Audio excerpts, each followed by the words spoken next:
This is Radio Health Journal. I'm Nancy Benson. This week, peripheral artery disease. Patients can become disabled to some extent. They also can have a risk of having an amputation of the lower limb.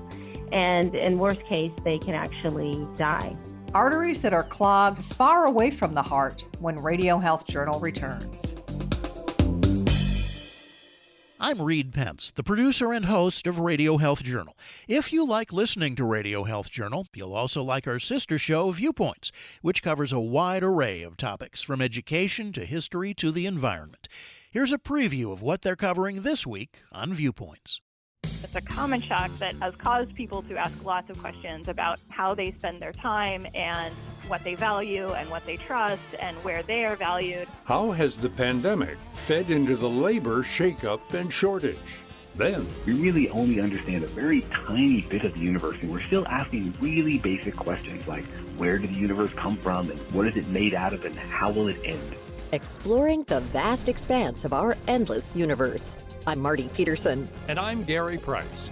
These stories in depth this week on your public affairs magazine, Viewpoints. Listen to Radio Health Journal and Viewpoints on your favorite radio station.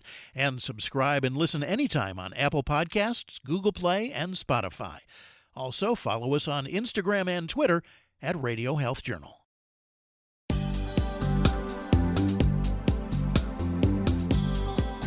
We're all familiar with heart disease, most often the result of clogged arteries that supply blood to the heart.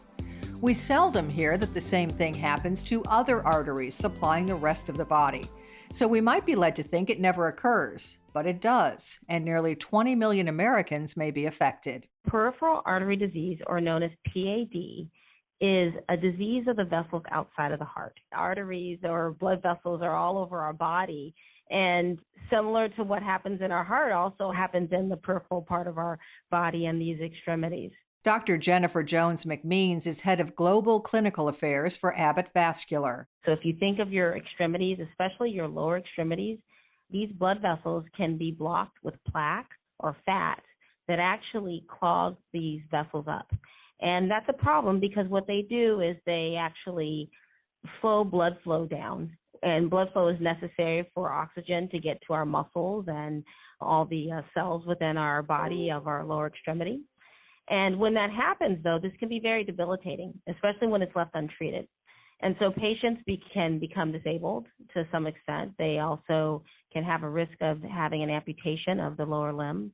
And in worst case, they can actually die. Jones McMeans says that African Americans are twice as likely to have PAD as any other racial or ethnic group, and 4 times as likely to require an amputation. People with PAD have 6 times the normal risk of coronary artery disease, heart attack, or stroke, and 1/3 of them are at higher risk of death within 5 years without treatment. But PAD has early symptoms that are common to many diseases and disorders, so it's easy to overlook until it starts getting severe. Maybe leg pain upon walking. In more severe forms, they may have leg pain upon rest. And something that's different is that, we know about heart disease, that if I have chest pain, and that chest pain becomes worse over time, I will go to the hospital. But many times individuals don't recognize that leg pain and consistent leg pain could be potentially one symptom of PAD. Also, as it gets worse, it's not just the leg pain, but maybe there's some debilitation with walking. Also, we've heard of this term before for diabetics, check your feet. And checking your feet is very important, especially if you have PAD, because you may see the development of wounds or sores on your toes that aren't healing. And part of that healing is because lack of blood flow to, again, the lower extremities, to your legs and to your feet. And without that lack of blood flow, our wounds and sores can't heal. By then, blockages may be occurring at several points in the arteries of the legs, and PAD may no longer be so easily treated. It's all in the timing of the diagnosis. Many times, patients and at times their physicians are unaware of the PAD diagnosis. And so it goes on for a long time. If it's diagnosed early, there is lifestyle modification and medication treatments that can be used to support the treatment of PAD. However, if a patient goes out and diagnosed for long periods of time, there becomes a point of no return where they will have to receive some type of surgical or interventional treatment. That's very similar to heart disease. It can be prevented with diet and exercise, but blockages that have been building up for years may require an angioplasty, a stent, or even bypass surgery. Catching PAD early may be treated the same way. Some of the important lifestyle modifications that we do to prevent coronary artery disease or help manage it apply also to peripheral artery disease. Now, the challenge that we have with peripheral artery disease, unlike coronary artery disease, is that in the United States, there are some limited treatments that are currently available for these patients. So right now, what's approved, one of the devices that's approved if a patient doesn't have surgery and has what we call a minimally invasive or a less invasive procedure, is using a balloon or balloon angioplasty to treat the plaqued area. So they're basically kind of pushing back the plaque in order for blood flow to be restored to the lower extremity.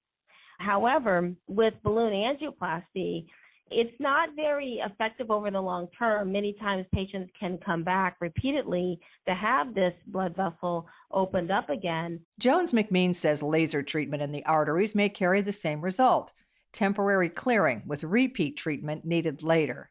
That's why Abbott is working on an experimental treatment that could provide more long-term treatment. We have currently going on what we call the Life BTK trial, which takes a new therapy, what we call a viral resorbable device. That is, if you think of kind of like a plastic that goes away, and it's not quite plastic, it's a polymer, but the best way to illustrate it is a plastic that goes away that also has a drug on it that treats the diseased area, and we're comparing that to what's currently available with balloon angioplasty to see whether or not this device is not only safe, but does it work better than the current treatment of balloon angioplasty, so it can treat that region that currently balloons just treat without a drug. The new device is a little like a stent for heart arteries, which hold open space in the artery and emit a drug to keep it open.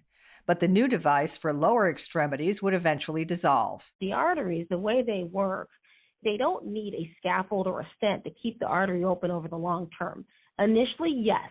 When a balloon is put in to treat the vessel area and open it up, there can be what we call a recoil effect where the vessel wants to contract again. So it's important to have a scaffold in such as this to keep the artery open. And then the drug prevents what we can say like an inflammatory reaction where the body wants to heal. But many times with that healing, what happens is it can close the vessel back up. So in the short term, to have this scaffold to support the artery, to have the drug release, this can be very helpful for the healing of the vessel.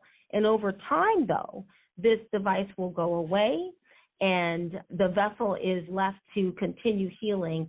And the hope is that it remains open. And that's what we are evaluating in this clinical trial. Jones-McMeans hopes to recruit more people of color for the trial since PAD affects them more frequently. Organizers have developed relationships with doctors in the community to participate, hoping to address some of the roadblocks to participation: lack of trust, lack of access, lack of common language, and lack of understanding. You can find out more information on the trial at life-btk.com or through a link on our website, radiohealthjournal.org. Our studio producer is Jason Dickey. I'm Nancy Benson.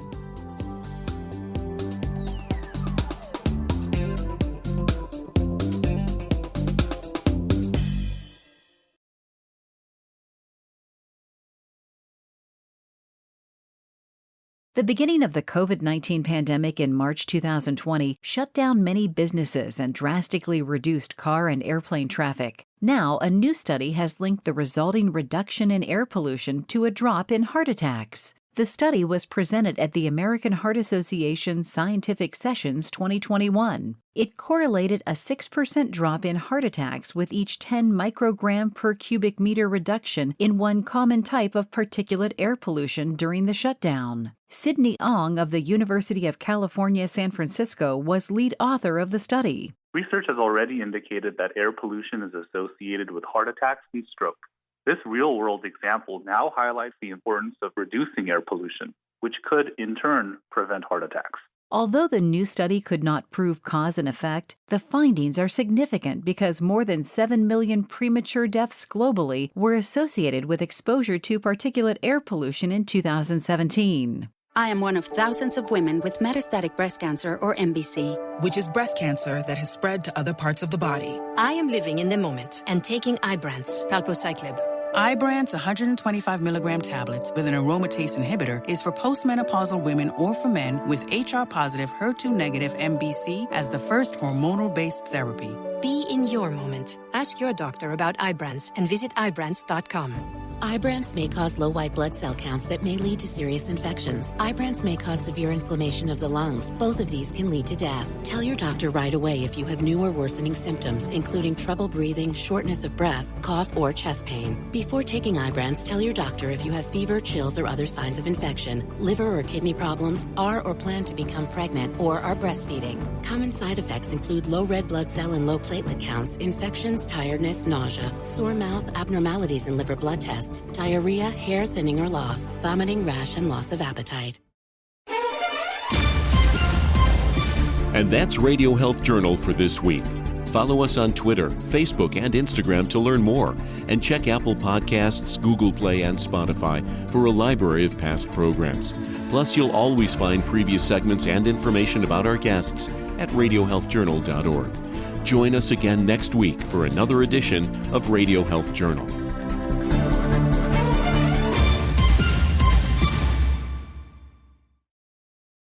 Coming up next week on Radio Health Journal.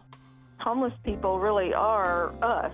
They're just a much, much less fortunate subset of us. Myths about the homeless and why those myths end up blaming the victim.